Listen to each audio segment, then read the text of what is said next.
குணசேகரன் பார்த்தீங்கன்னா, இப்போ வேட்ட கருப்புக்கு வந்து கட்டு கட்டுறதா முடிவு எடுத்துட்டாரு போல இருக்கு.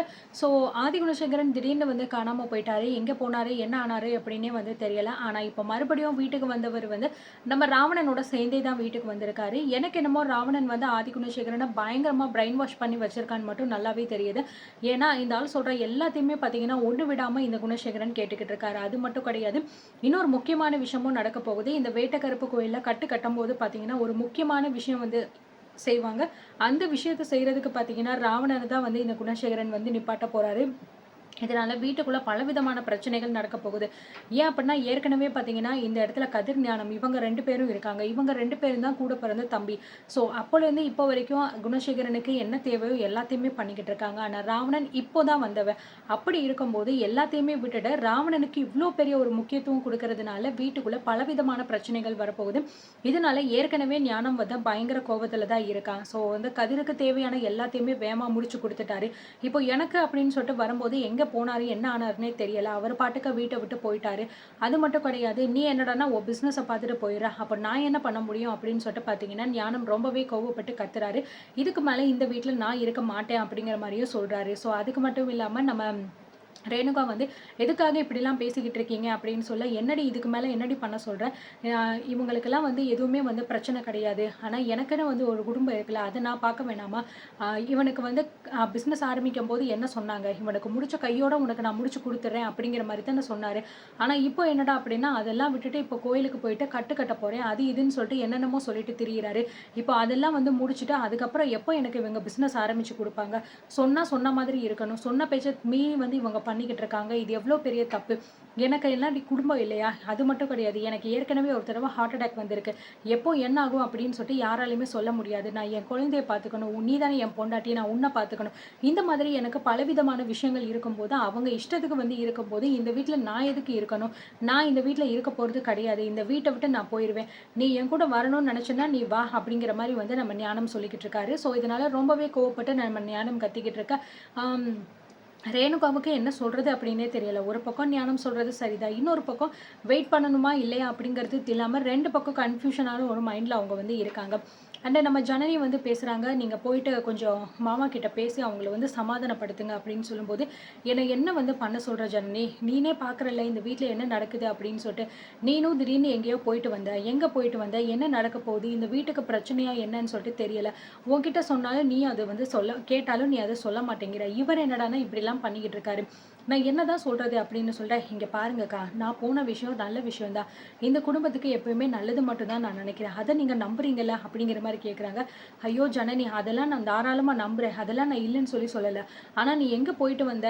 என்ன பண்ணிக்கிட்டு இருக்க? அப்படிங்கிறது எங்களுக்கு ஒண்ணும் தெரியலையே." அப்படின்னு சொல்ல, "இப்போ என்னால அந்த விஷயத்த உங்ககிட்ட சொல்ல முடியாதுக்கா. அதனால தான் நான் வந்து சொல்லாம இருக்கேன். இல்லன்னா எவ்வளோ நேரம் ஆகும் உங்ககிட்ட சொல்றதுக்கு? உங்ககிட்ட மறைக்கணும் அப்படிங்கிறதுலாம் எதுவுமே வந்து கிடையாது. ஆனா என்ன பொறுத்தவரைக்கும் இந்த வீட்ல எல்லாருமே நல்லா இருக்கணும். ஸோ வெளியிலேருந்து உங்களுக்கு எந்த ஆபத்து வந்தாலும், முடிஞ்ச அளவுக்கு என்னால அத வந்து எப்படி தடுக்க முடியும் அப்படின்னு சொல்லிட்டு தான் நான் பாம்பேனே தவிர, மத்தபடி நான் வந்து எப்பயுமே வந்து கெடுதல் நினைக்க மாட்டேன்." அப்படின்னு நம்ம இத ஜனனி சொல்லிட்டு, "நீங்க போயிட்டு ஞான மாமா கிட்ட போய் பேசுங்க. அவங்கள கொஞ்சம் அமைதியா இருக்க சமாதானப்படுத்துங்க. ஸோ முதல்ல அவர் வெளியில போனவர் வரட்டும். வந்ததுக்கப்புறம் என்ன ஏதுன்னு சொல்லிட்டு உட்காந்து பேசி முடிவெடுக்க சொல்லுங்க." அப்படிங்கிற மாரி சொல்றாங்க. ஸோ இதனால நம்ம ரேணுகாவுமே வந்து, "சரி நான் போய் பேசுறேன் என்ன ஏது அவர்கிட்ட." அப்படிங்கிற மாரி வந்து சொல்லிர்றாங்க. ஏன்னா பேசுறது மட்டும் தான் இப்போதைக்கு ஒரே வழி. மத்தபடி ஒண்ணும் பண்ண முடியாது. ஏன்னா ஞானம் வந்து பார்த்தீங்கன்னா, அவசரப்பட்டுக்கிட்டு இருக்காரு. ஆனா உண்மையிலேயே குணசேகரன் பார்த்தீங்க அப்படின்னா, அவனுக்கு இப்ப என்ன தேவை? முக்கியமா வந்து இந்த கட்டு கட்டணும் அப்படின்னு புறப்பட்டுட்டாரு. இவ்வளோ நாள் வரைக்கும் கதிருக்கு வேலை முடிஞ்சு அடுத்த ஒரு 10, 15 நாள்லயே ஞானத்துக்கு பிசினஸ் ஆரம்பிக்க போறதா சொல்லியிருந்தாங்க. ஆனா இப்ப அது அப்படியே ட்ராப் அவுட் ஆனதுனால இவருக்கு இவ்ளோ கோவம் வந்துகிட்டு இருக்கு. ஸோ திடீர்னு பார்த்தீங்கன்னா, எல்லாரும் அவங்கவங்க வேலைய பார்த்துக்கிட்டு இருக்கும்போது ஒரு கார் வருது. என்னன்னு பார்த்தா குணசேகரன் உள்ளருந்து வெளியில வராரு. கூடவே பார்த்தீங்கன்னா, கையோட ராவணனையும் கூட்டிட்டு வராரு. ஸோ இத பார்த்த எல்லாருக்குமே பயங்கரமான ஷாக். கதிர் உடனே வெளியில போயிட்டு, "என்னண்ணே இது? எங்க போயிருந்த இவ்வளோ நாளா? சொல்லாம கொள்ளாம நீ பாட்டுக்கு எங்கேயோ போயிட்ட.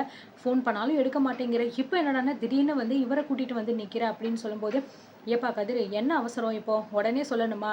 வீட்டுக்குள்ள வந்து பேச விடாம வாசல்லயே நிப்பாட்ட வச்சு பேசிக்கிட்டு இருக்க." அப்படின்னு சொல்ல, "ஐயோ! அண்ணே அப்படிலாம் கிடையாது. சரி வாங்க உள்ள." அப்படின்னு சொல்லிட்டு உள்ள வந்துடுறாங்க. உள்ள வந்தோனே பார்த்தீங்க அப்படின்னா, ராவணன் வந்து, "வணக்கம் அண்ணி." அப்படிங்கிற மாரி சொல்லிட்டு வந்து உள்ள வந்துடுறாரு.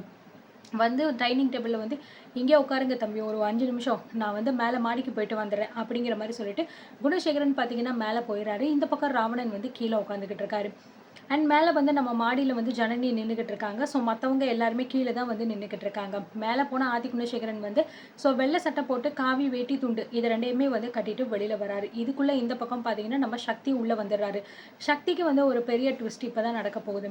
ஏன்னா சக்தி என்ன நினச்சாரு அப்படின்னா, அங்கே வந்து ஆல்ரெடி வந்து கௌதம்னு ஒரு ஆளை வந்து இந்த விகேவை பார்த்து எங்கே இருந்தாலும் சேஃபாக அந்த ஆள் வந்து தூக்கிட்டு எனக்கு ஃபோன் பண்ணுங்க அப்படிங்கிற மாதிரி வந்து சொல்லியிருப்பாரு. ஆனால் ராவணன் பார்த்தீங்கன்னா பயங்கரமான பிளான் பண்ணி அந்த விகேவை கண்ணிலே காட்டாத அளவுக்கு மறைச்சு வச்சுட்டாரு. ஸோ ராவணனோட பிளான் வந்து பார்த்தீங்கன்னா பக்காவாக இப்போ போய்கிட்டு இருக்கு. என்னதான் சக்தி வந்து ராவணனை அடித்து அங்கேயே போட்டு வந்தாலுமே மறுபடியும் இந்த ராவணன் பார்த்தீங்கன்னா எந்திரிச்சு வந்துட்டான். நிச்சயமாக இந்த குடும்பத்தை பழி வாங்கி ஆகணும் அப்படிங்கிற ஒரு எண்ணம் அவனோட மனசுக்குள்ளே அவ்வளோ ஆழமாக இருக்குது. எப்படியும் சரி விடக்கூடாது. இந்த சக்தி ஒன்றும் அவ்வளோ பெரிய ஆள் கிடையாது. ஒரு தடவை என்னை அடிச்சுட்டா நான் அப்படியே விட்டுற முடியுமா அப்படிங்கிற ஒரு மைண்ட் செட் அவனுக்குள்ளே இருக்குது. ஸோ அதனால் மறுபடியும் உள்ளே வந்திருக்காரு. நம்ம சக்தி பயங்கரமாக வந்து வராரு. ஜனனி வந்துட்டு என்ன சக்தி என்ன ஆச்சு, ஒன்றும் பிரச்சனை இல்லையா அப்படின்னு சொல்லும்போது அதெல்லாம் ஒன்றும் இல்லை அப்படின்னு சொல்கிறாங்க. ஞானம் வந்து எங்கடா போயிருந்தா, நீ என்ன நினச்சிக்கிட்டு இருக்க, இது உன் வீடு நினச்சிக்கிட்டு இருக்கியா இல்லை வந்து சும்மா அப்பப்போ வந்துட்டு போனோம் சத்திரம் நினச்சிக்கிட்டு இருக்கியா, உன் இஷ்டத்துக்கு வர்ற போகிற, நீயும் போகிற ஒரு பக்கம், உன் பொண்டாட்டி ஒரு பக்கம் சொல்லாமல் கொள்ளாமல் போயிடுறா, என்னதான் நீங்கள் 2 பேரும் நினச்சிக்கிட்டு இருக்கீங்க அப்படிங்கிற மாதிரி சொல்ல, எதுக்காக இப்போ தேவையில்லாமல் என்கிட்ட கேள்வி கேட்குற, நான் எங்கே போகிறேன் எங்கே வர்றேன் அப்படிங்கிற விஷயத்த உன்கிட்ட சொல்லணும்னு எனக்கு என்ன அவசியம் இருக்குது, அது எதுக்கு நீ கேட்குற, இந்த வீட்டில் பண்ணுற எல்லா விஷயத்தையுமே என்கிட்ட கேட்டு தான் நீங்கள் முடிவெடுக்கிறீங்களா அப்படின்னு சொல்ல, கதிர் வந்து நீ வந்து உன்கிட்ட சொல்கிற மாதிரியாப்பா நடந்துக்கிற, நீயும் உன் பொண்டாட்டியும் சேர்ந்து இந்த குடும்பத்தை பழி வாங்கணும் ஒட்டுமொத்தமாக அழிக்கணும் அப்படின்னு தானே என்னென்னமோ பண்ணிக்கிட்டு இருக்கீங்க, அதுதான் எங்கே போயிட்டு வந்திருக்கேன் அப்படின்னு கேட்குறேன், அதுக்கான பதிலை சொல்லு, அதுக்கப்புறம் மற்றதை பார்த்துக்கலாம் அப்படிங்கிற மாதிரி சொல்ல, உடனே நம்ம சக்தி பார்த்தீங்கன்னா ராவணனை பார்த்து என்ன ராவணன் சார் எங்கே போனோம் என்ன நடந்துச்சு அப்படிங்கிறத சொல்லிடலாமா எல்லாரும் முன்னாடியும் அப்படிங்கிற மாதிரி சொல்ல கரெக்டாக வந்து ஃபோன் வருது. ஸோ ஃபோன் பார்த்தீங்கன்னா நம்ம சக்தி வந்து வெளியில் கொண்டு போய் பேசுகிறாரு. கௌதம் ஃபோன் பண்ணிவிட்டு இந்த மாதிரி நான் விகேவை எல்லா இடத்துலையுமே தேடி பார்த்துட்டேன், எங்கேயுமே அவன் இல்லை, சிசிடிவியை செக் பண்ணும்போது அவனை அங்கேருந்து வேற எங்கேயோ கடத்திட்டு போன மாதிரி தான் வந்து காமிக்கிறாங்க அப்படிங்கிற மாதிரி சொல்கிறாங்க.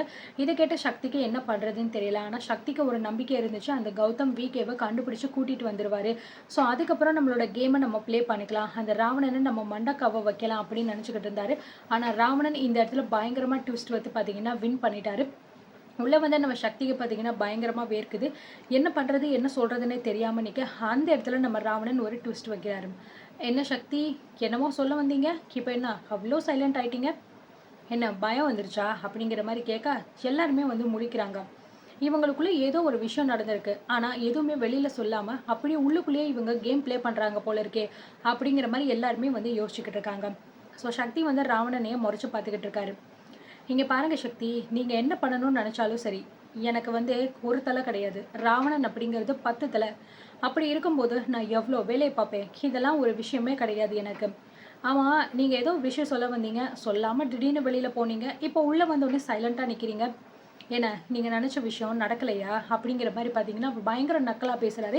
ஸோ இதனால் நம்ம சக்திக்கு பார்த்தீங்கன்னா ரொம்பவே கோபம் வருது. ஆனால் எதுவுமே வந்து பேசாமல் அமைதியாக நிற்கிறாரு.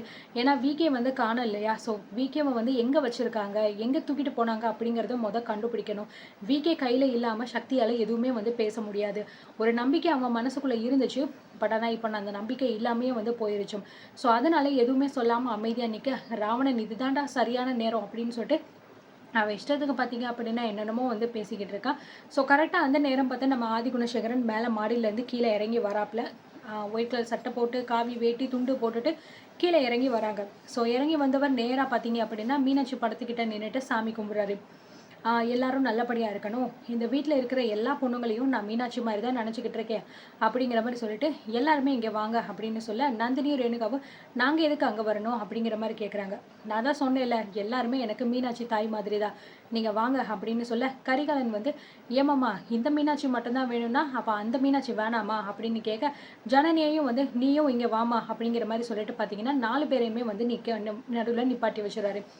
ஸோ இது எல்லாத்தையுமே வந்து பார்த்தீங்கன்னா எல்லாருமே நின்று பார்த்துக்கிட்டு இருக்காங்க. நம்ம கதிர் வந்து என்னென்ன என்னாச்சு, இப்போ எதுக்காக இவளெல்லாம் வந்து நீ கூப்பிட்டுக்கிட்டு இருக்க, இவ தான் நம்ம குடும்பத்தை அழிக்க வந்தவளாச்சே அப்படின்னு சொல்ல, ஏப்பா கதிர் கொஞ்ச நேரம் நீ அமைதியாயிரு, என்ன பண்ணணும் என்ன பண்ணக்கூடாதுன்னு எனக்கு தெரியும், நீ எதுவும் சொல்லாமல் பேசாமல் நடக்கிறத மட்டும் வேடிக்கை பாரு என்ன அப்படிங்கிற மாதிரி சொல்லி கதிருக்கு பார்த்தீங்கன்னா பயங்கரமான ஒரு நோஸ்கட்டை கொடுத்துட்றாரு. அதனால கதிர் வந்து அமைதியா எதுவுமே பேசாம நிக்கிறாரு. ஸோ கரிகாலன் பார்த்தீங்கன்னா கவுண்டர் குடுக்குறாரு. "ஏய் மாமா, எதுக்காக இப்ப தேவையில்லாம பெரிய மாமா கிட்ட நீ வாங்கி கட்டிக்கிட்டு இருக்க?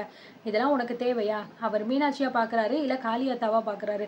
உனக்கு என்னய்யா இதுல பிரச்சனை?" அப்படின்னு சொல்லிட்டு பார்த்தீங்கன்னா கவுண்டர் பண்ணிக்கிட்டு இருக்காரு. ஸோ இதுக்கப்புறம் இவங்களோட பிளான் என்னவா இருக்க போகுது? எப்படி அந்த கட்டு கட்டுறது உண்மையிலேயே நடக்க போகுதா என்ன அப்படிங்கிறத பார்த்து தெரிஞ்சுக்கலாம்.